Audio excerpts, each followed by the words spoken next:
Le invito a ponerse en pie para cantar juntos la doxología.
Con el licenciado Samuel Villavicencio. Les invito, hermanos, a abrir sus Biblias en el libro de Romanos, carta del apóstol Pablo a la iglesia en Roma. Y desde este libro vámonos al capítulo 4 para leer los versículos 18 al 22. Carta del apóstol Pablo a los Romanos, capítulo 18, vamos a leer del capítulo 4 del 18 al 22 y voy a empezar leyendo el 18, que es el 20, el 19 y terminamos en puntos en el 22. Él creyó en esperanza contra esperanza, para llegar a ser padre de mucha gente conforme a lo que se le había dicho, así será tu descendencia. Y no se debilitó en la fe considerada su muerto, estaba ya muerto, siendo de casi 100 años, por la realidad de esa salsa. Tampoco dudó por incredulidad de la promesa de Dios, sino que se fortaleció en fe dando gloria a Dios. Plenamente convencido de que también poderoso para hacer todo lo que había prometido. Y juntos el 22. Por lo cual también su fe fue contada por justicia. Oremos. Bendito Dios y nuestro buen Padre Celestial, gracias le damos por permitirnos estar juntos, reunidos como su iglesia en este día, un día especial. Su palabra dice que debemos orar por las autoridades, las personas puestas, colocadas en autoridad en eminencia. Que mediante su Santo Espíritu ellos puedan arrepentirse y aceptar a usted, Señor, como el soberano de toda la tierra y como el único que puede darles la sabiduría para que puedan gobernar. De la misma manera, su palabra dice que debemos orar por los enfermos, toda persona que está tribulada en sus cuerpos. Señor, oramos por el hermano Roberto Vival, usted conoce su situación. Oramos también por Alejandro Naranjo, también oramos por sanidad. Rafael Rendón, dele la sanidad que su cuerpo necesita y también dele la fortaleza a su esposa para estar acompañándolo en la situación en la que se encuentra. Oramos también por el sobrino de la hermana Quimí, que su mano de gracia esté sobre su cuerpo, proveyendo la sanidad que necesita. Oramos por la hermana Gina Velarde, que se ha manifestado grande y poderosamente en su cuerpo, proveyendo la sanidad que necesita, y acompáñela, Señor, en el tratamiento que aún falta Y oramos también por aquellos que han perdido seres queridos, que usted continúe fortaleciendo sus vidas, sus familias. Y Señor, predispone nuestra mente y corazones para poder escuchar y obedecer su palabra. Lo rogamos en el nombre que es sobre todo nombre, el nombre de nuestro Señor Jesucristo. Amén. Himnos de la vida cristiana son los que cantamos juntos en esta mañana, para darle honor y gloria a Dios por su Santa Trinidad. Cantemos juntos el himno número 7 que lleva como título a nuestro Padre Dios.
Del Génesis hasta el final del Apocalipsis, siempre encontraremos la acción, la provisión, la misericordia de este Dios divino, al cual amamos y servimos, porque Él se dio en sacrificio vivo y santo por cada uno de nosotros que somos su creación y sus hijos, hoy por hoy, para alabarlo y para bendecirlo. El himno número 118, quiero de Cristo más saber. Cantemos juntos, amados hermanos, en esta mañana.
Santo Espíritu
ese sea nuestro sentir ante todas las personas que estén a nuestro alrededor, hablarles más de Cristo.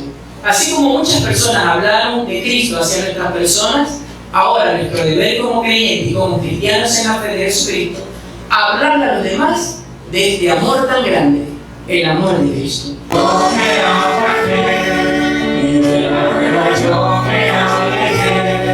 La soledad ha sido mi cobija, me enseñaba falta tus caricias. Soy una vasija que reclama, soy un instrumento procesado, en que no entienda lo que pasa, y soy la forma de barro. Soy una vasija que reclama, soy un instrumento procesado, en que no entienda lo que pasa, y soy la forma.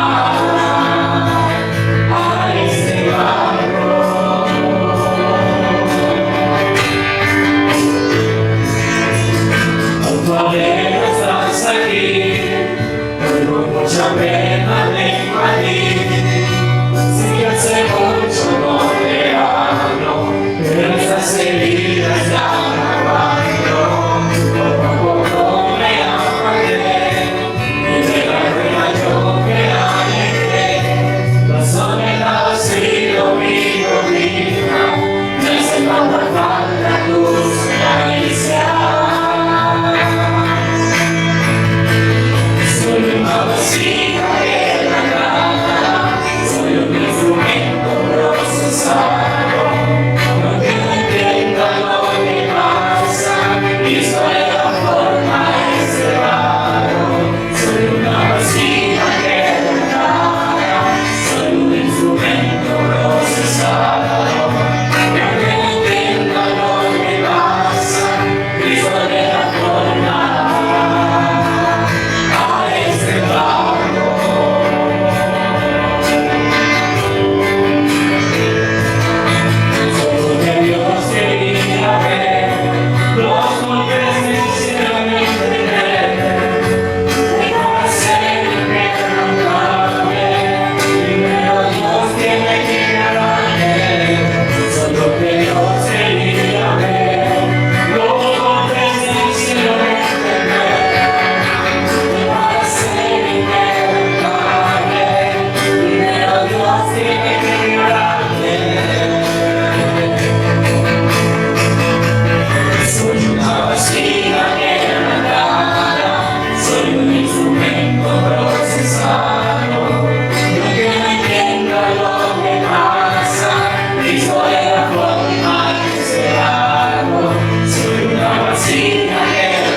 Y ahora permitamos que el Espíritu Santo que mora en cada uno de nosotros abra nuestro entendimiento y nuestro corazón para poder escuchar, obedecer su palabra mediante el mensaje que nos trae nuestro pastor Samuel Villavicencio Burgos con el tema los procesos de la fe.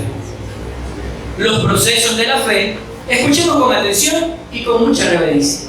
En los evangelios, Jesucristo elogió a los creyentes en Él, y en cierta ocasión sus discípulos le pidieron que les aumentara su fe.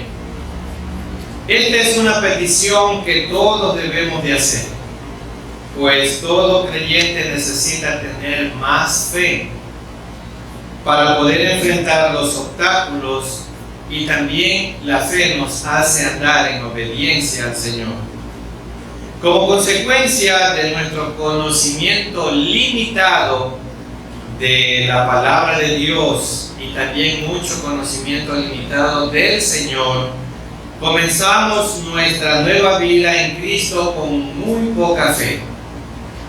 En ocasiones durante nuestra vida cristiana tendremos una fe débil, pero al crecer el Espíritu nos va a ir poco a poco cambiando y nuestra confianza en el Señor se va a ir fortaleciendo. Entonces, si vemos que la fe es gradual, esto significa que puede haber etapas en nuestra fe. Y entonces veamos las etapas o procesos de la fe. Eso es lo que vamos a analizar en esta mañana. Por ejemplo, Abraham es un ejemplo de un hombre cuya fe aumentó mientras caminaba con Dios. Al examinar su vida, podemos distinguir cómo fue una de las etapas y otra de sus etapas y otra de sus etapas. Entonces, con la ayuda de nuestro Señor Jesucristo y a la luz de la palabra de Dios, les invito a analizar los procesos de la fe. Y la palabra proceso también le podemos decir etapas, porque es lo mismo, y voy a usar desde aquí en adelante la palabra etapas. Primera etapa. ¿Cómo empieza la primera etapa de la fe? Con muy poca fe, muy poca fe. Esta etapa se caracteriza por el desasosiego, pues somos influenciados por lo que vemos, por lo que escuchamos o por lo que sentimos. Eso muchas veces nos condiciona y como resultado nos llenamos de dudas. Tenemos poca fe porque el enfoque no está en el Señor. Y muchas veces esto ocurre por la carencia que tenemos del conocimiento de Dios, del conocimiento de su palabra. No la entendemos. Si no aumentamos nuestro conocimiento del Señor y no reflexionamos a diario en sus enseñanzas, en lo que dice la Biblia, seguiremos con muy poca fe. Seguiremos con muy poca fe. En las Sagradas Escrituras, aquellos que servían a Dios se caracterizaban por tener una mirada puesta en Él y deseaban conocer más de su carácter, más de su obra, más de la voluntad de Dios. Y vamos a ver unos ejemplos de personas de poca fe para que entendamos mejor este asunto. Y les invito a ir a Mateo 8, 23 al 27. Mateo capítulo 8, 23 al 27. Jesús estaba en una ocasión en una barca y hubo una gran tempestad y los discípulos estaban muy asustados porque el Señor estaba ahí, pero estaba durmiendo. Y vamos a leer Mateo 8, 23 al 27.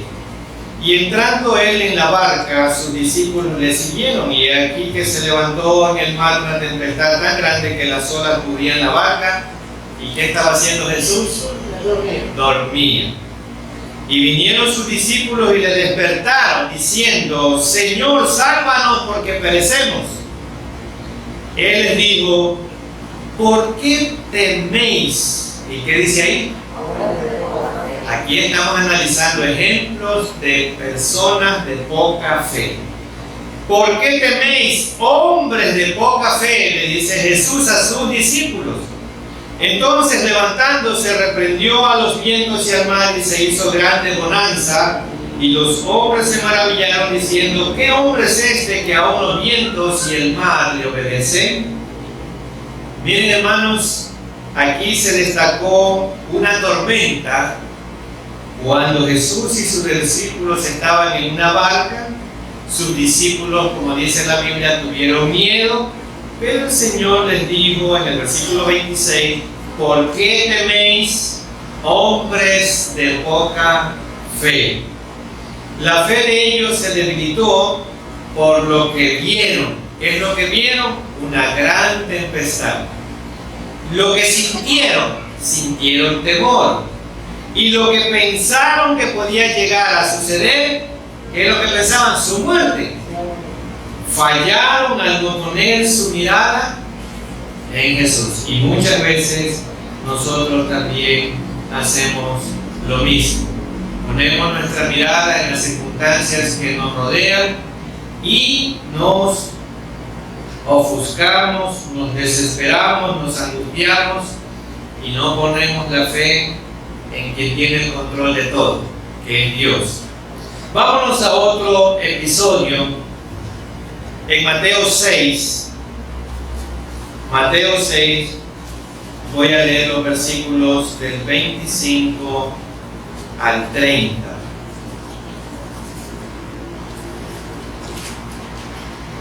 Y esto es también sobre los afanes del mundo. Muchas veces nos afanamos porque no tenemos trabajo, no tenemos ropa, no tenemos comida, no tenemos cómo pagar el alquiler y sin número de cosas. Y entonces vamos a ver este episodio. Mateo 6, 25 al 30. Por tanto os digo, no os afanéis por vuestra vida, que habéis de comer o que habéis de beber, ni por vuestro cuerpo, que habéis de vestir. ¿No es la vida más que el alimento y el cuerpo más que el vestido?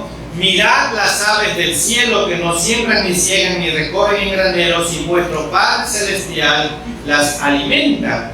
¿No valéis vosotros mucho más que ellas? ¿Y quién de vosotros podrá, por mucho que se afane, añadir a su estatura un codo?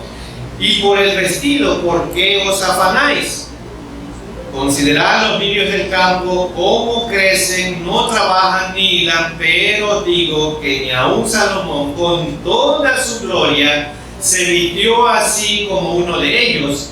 Y si la hierba del campo, que hoy es y mañana se echa al horno, Dios la viste así, no habrá mucho más a vosotros. ¿Y ahí qué dice? Hombres de poca fe. Significa que cuando estamos afanados por los bienes materiales, qué voy a comer, qué voy a vestir, significa que estamos con muy poca fe. Cuando Jesús le hablaba a una multitud que estaba afanada por lo que necesitaban, les llamó hombres de poca fe. Su fe era poca porque estaban preocupados por lo que podría faltarles. No era que no tenían, sino que estaban viendo más allá y pensaban que les podía faltar. En vez de enfocarse en Dios, quien siempre provee para lo necesario de cada uno de sus hijos. Veamos los efectos dañinos de los afanes. Los efectos dañinos de los afanes, hermanos, en primer lugar tenemos esa palabra afán, también significa angustia. Afán o angustia. Los afanes o la angustia, en primer lugar, pueden dañar su salud. Pongamos atención. Los afanes o la angustia, en primer lugar, pueden dañar su salud. En segundo lugar, dar lugar a que el objeto de su angustia consuma todos sus pensamientos. Usted está enfocado en esa angustia y todos sus pensamientos están en ello. 3. Mermar su productividad. Usted angustiado, afanado, no puede tomar decisiones correctas y lógicamente su productividad va a disminuir. 4. Afectar negativamente la forma en que usted trata a otros. Y el daño más importante, que es el número 5, reducir su capacidad de confiar en Dios. Esos son los 5 daños principales que hacen los afanes, la angustia en todo ser humano. Y el más importante es reducir su capacidad de confiar en Dios. Aquí está la diferencia entre los afanes o las angustias y la preocupación genuina. Mire que no es lo mismo angustiarse, afanarse que preocuparse. Sí nos tenemos que preocupar, pero no nos tenemos que afanar o angustiar. Entonces, los afanes o las angustias nos inmovilizan, pero la preocupación genuina nos mueve a la acción. No nos detiene, nos mueve a la acción. Entonces usted no vaya a confundir afanes, angustias con preocupación, que son diferentes. ¿Y qué es la que sí debemos de tener cuando somos hijos de Dios? Preocupación, mas no angustia ni afanes. Veamos otro caso. El padre de un muchacho que estaba poseído por demonios.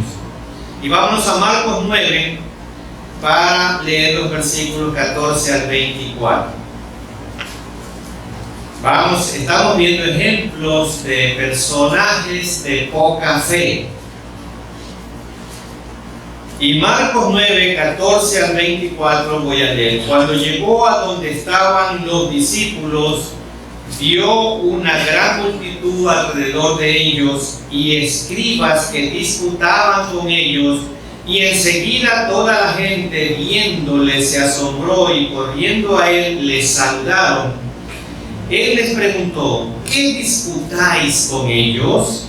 Y respondiendo uno de la multitud dijo: Maestro, ponga atención al versículo 17, traje a mi hijo que tiene un espíritu mudo, el cual donde quiera que le toma, le sacude y echa espumarajos y cruje los dientes y se va secando. Y dije a tus discípulos que lo echasen fuera. ¿Y qué pasó? No pudieron.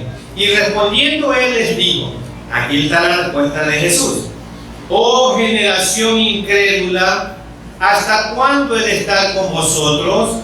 ¿Hasta cuándo os he de soportar? Y ahí le dice al padre: traédmelo. Y el versículo 20 dice: lo trajeron, y cuando el espíritu vio a Jesús, sacudió con violencia al muchacho, quien cayendo en tierra se revolcaba echando espumarajos.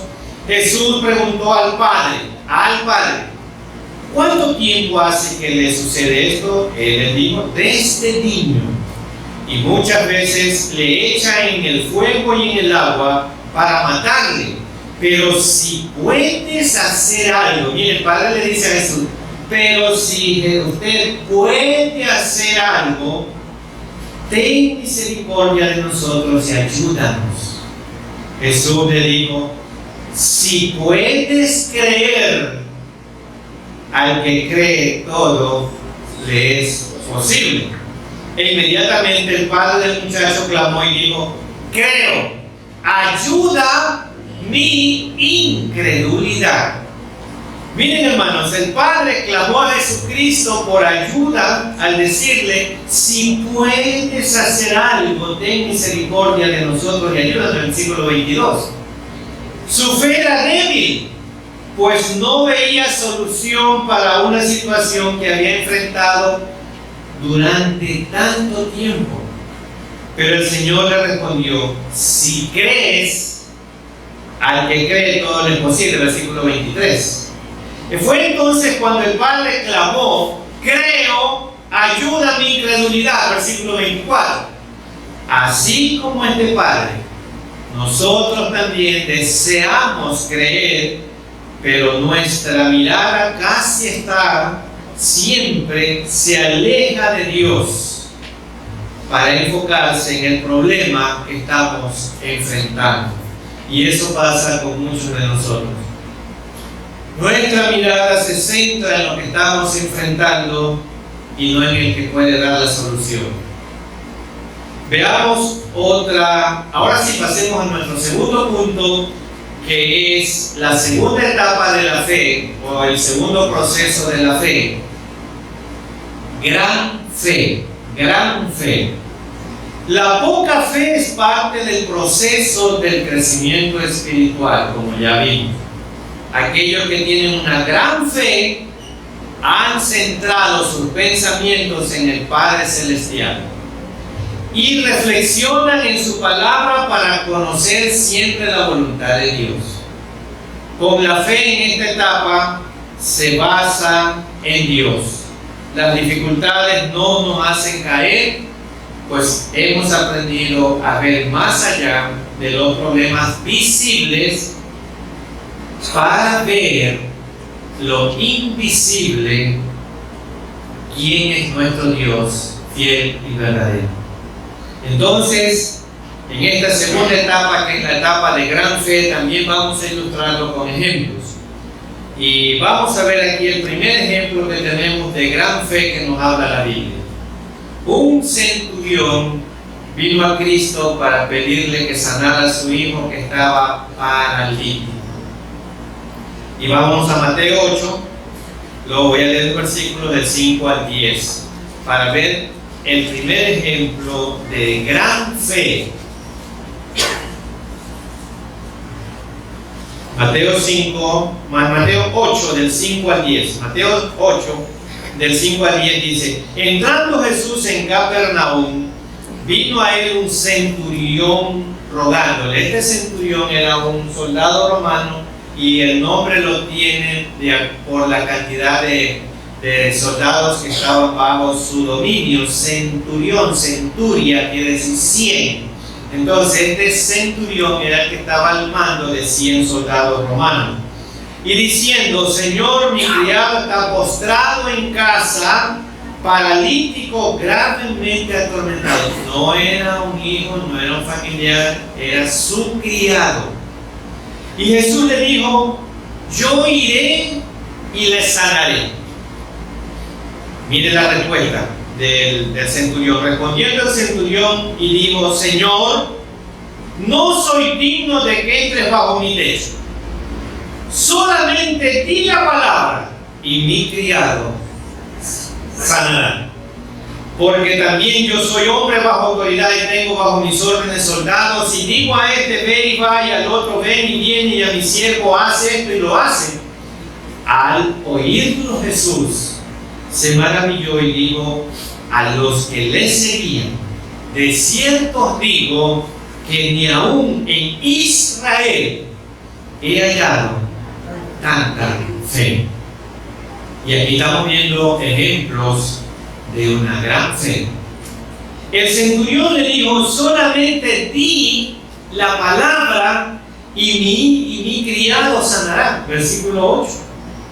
A lo que el Señor respondió: de cierto os digo que ni aún en Israel he hallado tanta fe. Versículo 10. Lo que hizo que la fe del centurión fuera grande fue su confianza en la autoridad de Jesús. En otra ocasión, veamos otro ejemplo. Una mujer que sufría de flujo de sangre creyó que sería sanada si tan solo tocara el borde del manto de Jesús. Y vámonos a Mateo 9, voy a leer los versículos 20 al 22. Otro ejemplo de gran fe. Mateo 9, 20 al 22. Y he aquí una mujer enferma de flujo de sangre desde hacía 12 años, se le acercó por detrás y tocó el borde de su mano, porque decía dentro de sí: si tocare solamente su manto, seré salva. Pero Jesús, volviéndose y mirándola, dijo: ten ánimo, hija, tu fe te ha salvado. Y la mujer fue salva desde aquella hora. Aquí vemos otro ejemplo de gran fe. Cuando el Señor se volvió para verla, le dijo: ten ánimo, hija, tu fe te ha salvado. Versículo 22. Su mirada estaba puesta en el poder de Jesús y no en su situación. Y aquí vemos otro ejemplo. Cuando una mujer cananea le suplicó a Cristo reiteradas veces que sanara a su hija. Y vámonos a Mateo 15 para ver otro ejemplo de gran fe. Mateo 15, 22 al 28.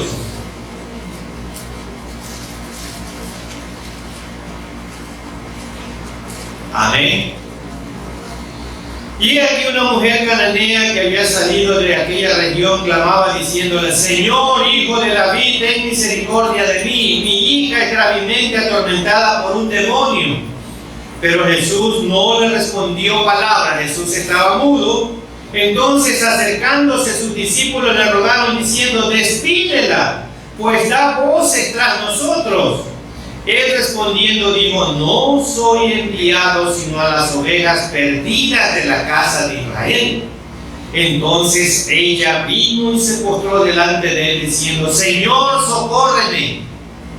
Respondiendo él dijo: no está bien tomar el pan de los hijos y echarlo a los perrillos.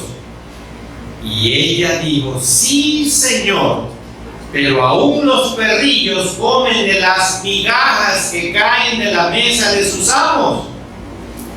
Y el versículo 28. Entonces respondiendo Jesús dijo: oh mujer, ¿qué dice ahí? Grande es tu fe, hágase contigo como quieres. Y su hija fue sanada desde aquella hora.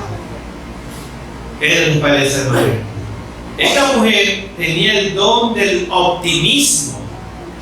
Estaba rodeada de problemas, tomaba las cosas apasionadamente en serio y sin embargo sabía sonreír a pesar de su situación. Porque cuando Jesús la confronta con todas esas palabras, él lógicamente se hubiera desanimado. Tenía un corazón radiante también esta mujer. Dios ama los corazones alegres, la fe en cuyos ojos brilla la luz de la esperanza, la fe con una sonrisa que puede disipar las sombras. Esta mujer vino a Cristo con un amor gallardo y audaz, con una fe que siguió creciendo hasta arrodillarse a los pies de Jesús para que la tome en cuenta, con una perseverancia indómita, indominable, que brotaba de una esperanza irrenunciable, porque ella sabía que un día Jesús le iba a sanar a su hija, con una alegría que disipaba el desaliento, no se desanimó. Esa es la manera, hermanos, de acudir a Dios, que no se rinde hasta encontrar la respuesta a sus oraciones. ¿Cuándo tenemos esa fe? Aprendemos que si ponemos nuestra mirada en Cristo, nuestra fe aumenta sobremanera y llegamos a ver nuestros problemas con la perspectiva correcta. Bueno, hemos analizado poca fe, gran fe, y ahora en nuestro tercer punto vamos a ver en la tercera etapa: fe perfecta. Poca fe, mucha fe, y la tercera es fe perfecta. Santiago 2, 21 y 22. ¿Cuál es la fe perfecta? La que a muchos no le agrada. A muchos no le agrada esta fe. Santiago 2, 21 y 22. ¿No fue justificado por las obras Abraham, nuestro padre, cuando ofreció a su hijo Isaac sobre el altar?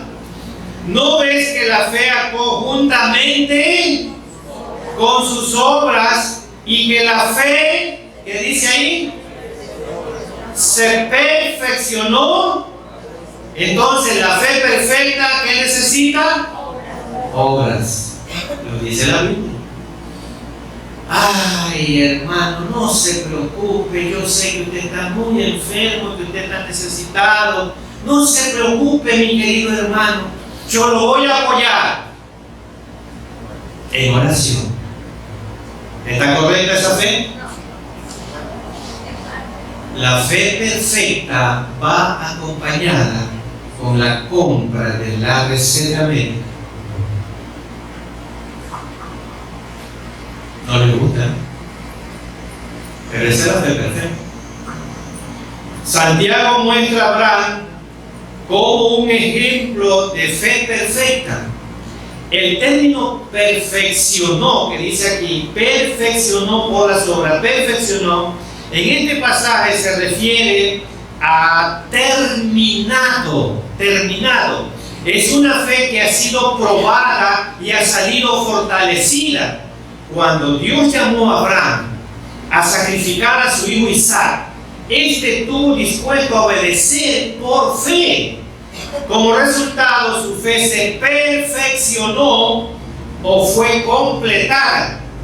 La fe perfecta descansa en la fidelidad de Dios, aún en medio de las tribulaciones, de las dificultades o de las pruebas.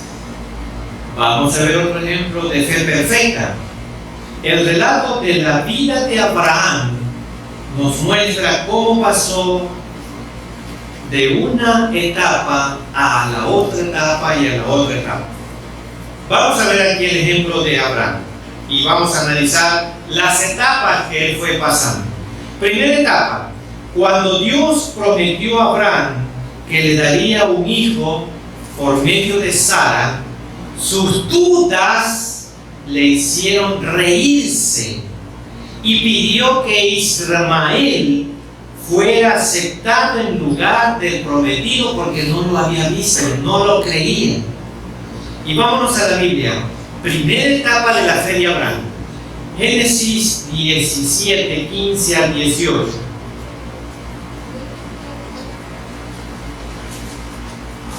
Génesis capítulo 17, voy a leer los versículos 15 al 18. Dijo también Dios a Abraham: a Sarai tu mujer no la llamarás Sarai, mas Sara será su nombre. Sara será su nombre. Ya le cambió aquí el nombre. Y la bendeciré y también te daré de ella hijo. Si la bendiciere y vendrá a ser madre de naciones, reyes de pueblos vendrán de ella. Entonces Abraham se postró sobre su rostro y ¿qué hizo? Se rió y dijo en su corazón, no lo expresó: a hombre de 100 años ha de nacer hijo, y Sara ya de 90 años ha de concebir. Y dijo Abraham a Dios: ojalá Ismael, el hijo de la concubina, de la criada, viva delante de ti. O sea, estaba reemplazando la promesa de Dios por algo que él decía que estaba bien. Miren, hermanos, ¿cómo pudo Abraham dudar de Dios? Parecía increíble que él y Sara, a su edad muy avanzada, pudieran tener un hijo. Humanamente imposible. Abraham, el hombre que Dios consideraba justo, debido a su fe, le costaba creer las promesas de Dios. Aún las personas que poseen una gran fe también pueden dudar. Y aquí estamos viendo la primera etapa en la fe de Abraham, el hombre considerado el padre de la fe. Vamos a ver la segunda etapa en la fe de este hombre, Génesis 18, 10 al 12. Génesis 18, 10 al 12. Entonces dijo: de cierto volveré a ti, y según el tiempo de la vida, he aquí que Sara tu mujer tendrá un hijo. Y Sara escuchaba a la puerta de la tienda que estaba detrás de él. Estaba escuchando lo que el ángel le decía a Abraham. Y Abraham y Sara eran viejos de edad avanzada, y Sara le había cesado ya la costumbre de las mujeres. ¿Qué pasó con Sara? Se rió pues Sara entre sí, diciendo: después que he envejecido, tendré deleite, siendo también mi Señor ya viejo. ¿Hay para Dios alguna cosa difícil? Al tiempo señalado, le dice el ángel, volveré a ti, y según el tiempo de la vida, Sara tendrá un hijo. Si usted este versículo 14 lo ve en las otras versiones de la Biblia, en lenguaje actual, NBI, lenguaje para todo, usted se va a dar cuenta que ese versículo le da la fecha en que regresó el ángel. Un año, dice, un año. El Señor dijo que dentro de un año Sara daría a luz un hijo. Ella también se rió y dudó de Dios. Pero cuando la promesa se cumplió, la fe de los dos creció. La fe de Sara y de Abraham creció. Entonces aquí vemos la segunda etapa de la fe. También se ríe la mujer y no cree. Y vamos a ver la tercera etapa en la fe de Abraham. Génesis 22, 1 al 9. La tercera etapa en la fe de Abraham, la etapa completa, ¿no? Génesis 22, del 1 al 9 dice: aconteció después de estas cosas que probó Dios a Abraham y le dijo a Abraham, y él respondió: heme aquí. Y dijo: toma ahora tu hijo, tu único Isaac, a quien amas, y vete a tierra de Moriah y ofrécelo allí en holocausto sobre uno de los montes que yo te diré. Y Abraham se levantó muy de mañana y enalbardó su asno y tomó consigo 2 siervos suyos y a Isaac su hijo, y cortó leña para el holocausto, y se levantó y fue al lugar que Dios le dijo. Al tercer día alzó los ojos, Abraham sus ojos, y vio el lugar de lejos. Entonces dijo Abraham a sus siervos: esperad aquí con el asno, y yo y el muchacho iremos hasta allí y adoraremos y volveremos a vosotros. Y tomó Abraham la leña del holocausto y la puso sobre Isaac su hijo, y él tomó en su mano el fuego y el cuchillo, y fueron ambos juntos. Entonces habló Isaac a Abraham su padre y dijo: Padre mío. Y él respondió: heme aquí, mi hijo. Y él dijo: he aquí el fuego y la leña, mas ¿dónde está el cordero para el holocausto? Le dice Isaac a Abraham. Y respondió Abraham: Dios se proveerá de cordero para el holocausto, hijo mío. E iban juntos. Y cuando llegaron al lugar que Dios le había dicho, edificó allí Abraham un altar y compuso la leña y ató a Isaac su hijo y lo puso en el altar sobre la leña. ¿Qué es lo que está pasando aquí, hermano? Para cuando el Señor le pidió a Abraham que ofreciera a su hijo como sacrificio, su fe había aumentado tanto que obedeció de inmediato, a pesar de que se le había dicho que Isaac era el hijo de la promesa. Confiaba tanto en la fidelidad de Dios que creyó que su hijo sería resucitado de ser necesario. Hasta le dijo a su siervo que él e Isaac adorarían a Dios en la montaña y luego regresarían. Para que nuestra fe se fortalezca, debemos recordar lo que el Señor ha hecho en nuestras vidas cuando hemos confiado en Él. Y por eso siempre les digo, hay que hacer una mirada retrospectiva de dónde el Señor nos ha sacado y a dónde nos tiene ahora. A recordar sus demostraciones de fidelidad en el pasado, nuestra fe crece en el presente. También debemos reflexionar en las enseñanzas de la Biblia para conocer la voluntad de Dios y observar con atención cómo responde a nuestras oraciones e interviene en las pruebas de nuestra vida. Muchas veces no somos gratos con Dios porque no tenemos una memoria del corazón que se llama la gratitud. No recordamos de cuántas cosas el Señor nos ha librado y por eso no somos gratos con Él. Tenemos que saber y darnos cuenta de dónde el Señor nos ha sacado. Debemos agradecerle cada día por su fidelidad. Quiero hacer unas preguntas.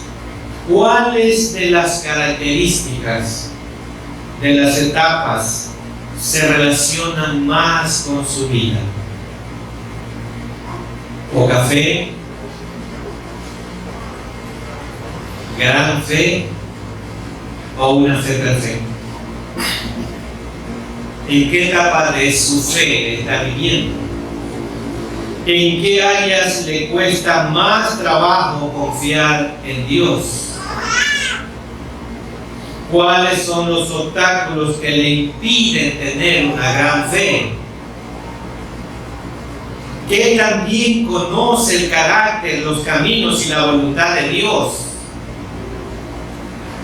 Y para conocer todo eso necesita leer la palabra de Dios, necesita ir a los estudios bíblicos. Medita en su palabra diariamente, hace su devocional, lee por lo mínimo un capítulo diario y lo medita. Es muy difícil confiar en el Señor si no lo conocemos. No podemos confiar en alguien que no conocemos.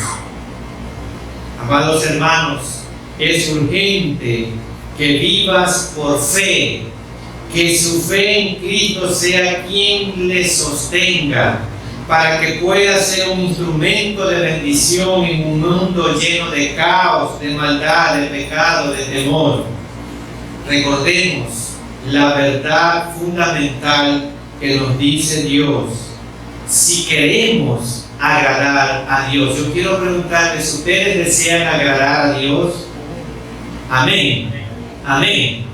Entonces vamos a leer Hebreos 11:6. Ahí está lo que debe de hacer para que usted agrade a Dios, como acaba de decir que sí.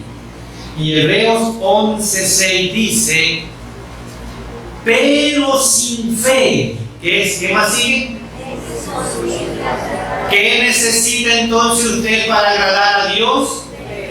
Tener una fe perfecta, una fe que va a ir creciendo en el proceso. Porque es necesario que el que se acerca a Dios crea que le hay y que es galardonador de los que le buscan.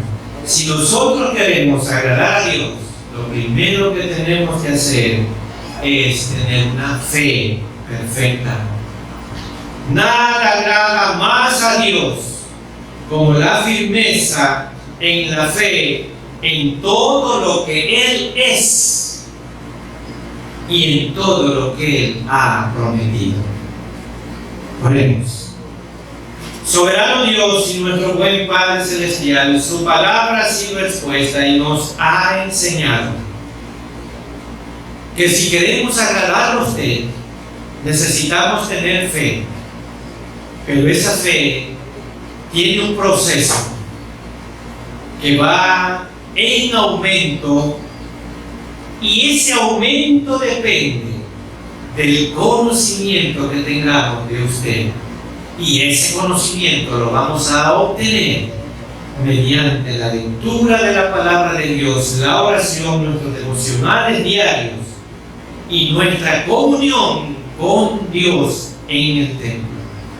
Señor, que esta verdad de su palabra la podamos imprimir en nuestra mente y corazones y no permitir que las situaciones que nos rodean nos hagan flaquear, asfixiar, sino que más bien eso sea un medio para fortalecer nuestra fe. Gracias le damos, Padre, en el nombre de nuestro Señor Jesucristo. Amén. Hemos escuchado los procesos de la fe y le queremos agradecidos, Pastor Samuel, por traer el mensaje de Dios para fortaleza, edificación para cada uno de nosotros. Le invito a ponerse en pie para cantar juntos el himno número 206, que lleva como título ¿Cuál pendón hermoso?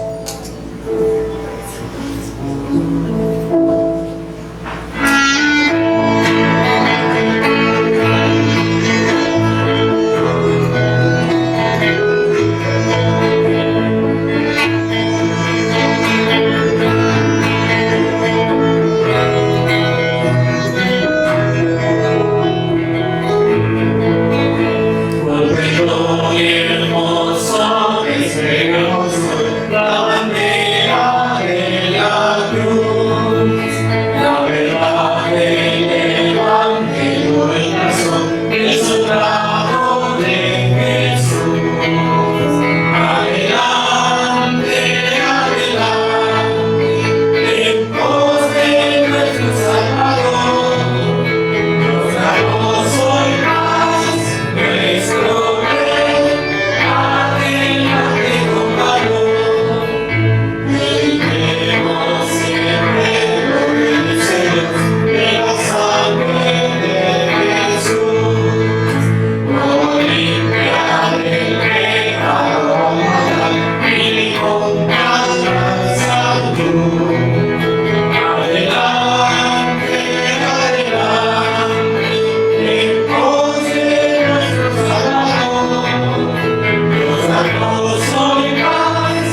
sea nuestro sentir durante el transcurso de toda esta semana. A continuación le pedimos a nuestro hermano pastor nos dirija en oración final. Oremos, hermano. Gracias le damos, Padre, por su palabra que es viva y eficaz. Y nosotros como hijos suyos somos hijos de fe. Creemos para ver. Las personas en el mundo ven para creer. Pero nosotros tenemos una fe que nos permite ver lo invisible, porque vemos lo espiritual. Señor, que nuestra fe siempre vaya creciendo, porque es una fe que se perfecciona en el obrar.